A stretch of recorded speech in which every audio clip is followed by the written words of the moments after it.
मंडळी, तुम्हा सर्वांचं स्वागत आहे आपल्या चॅनलमध्ये. आज मी बनवणार आहे कोबी.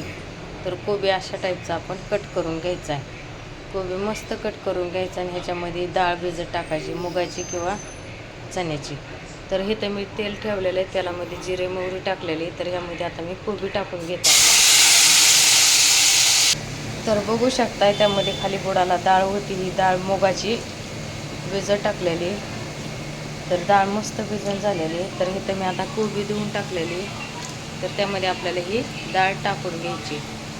डाळ टाकून घेतल्यावर थोडंसं हळद मीठ टाकून घ्यायचं आहे आणि 10 ते 15 मिनटं आपल्याला नॉर्मल गॅसवर वाफलून द्यायचं. म्हणजे हवा निघून द्यायची, वाफ निघून द्यायची त्याची. हवा बोलली, वाफ निघून द्यायची. म्हणजे कोबी त्याला मिठात परतली जाते. तर ही डाळ अशी मस्त फुगली गेलेली आहे. तर लवकर परतली जाते, म्हणजे शिजली पण जाते. बघू शकताय. आणि जास्त मुगाची डाळ यूज करायची ह्याला आपल्या कोबीला. चला आता मी ही डाळ त्यामध्ये टाकून घेत आहे. तर बघा, हळद मीठ टाकून घेतलेले मी. तर आपल्याला हे मिक्स करून घ्यायचं. कोबीला पाणी सुटलं जातं मीठ टाकल्यावर, त्यामुळं काय करायचं आपल्याला, कोबीला पाणी वगैरेची गरज लागत नाही. तर ही नुसतं वाफावरती शिजून घ्यायची आपल्याला कोबी. तर हळद मीठ टाकून मिक्स करून घेतलेले. तर ह्यावरती आपल्याला 10 ते 15 मिनटं काय करायचं आहे, ह्यावरती झाकण ठेवून द्यायचं आहे. झाकण ठेवलं का तर ही मस्तपैकी शिजली जाते त्याला मिठात. त्याला पाणी टाकायची वगैरे गरज राहत नाही.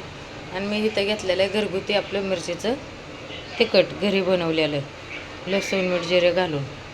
तर हे ह्याला आपण टाकणार आहे. तर चला, तर ह्याच्यावर आता मी झाकण ठेवत आहे. तर ह्याच्यावर मी झाकण ठेवून घेतलेलं आहे. आता हे 10 ते 15 मिनटं मी शिजवून देतात. तर बघू शकता ह्याच्यात मी तिखट घालून घेतलेलं आहे. तर ह्याला पाणी सुटलेलं आहे. तर आपल्याला अजून 10 मिनटं ठेवायची. 5 मिनटं झालेले आहेत आणि गॅस फुल करायचा. नंतर शिजून झालं की गॅस बंद करायचा. भाजी शिजून झाली की. व्हिडिओ पूर्णपणे पहा, लाईक कमेंट शेअर सबस्क्राईब करा. चला, इथेच व्हिडिओ खतम करत आहे. सर्वांना बाय.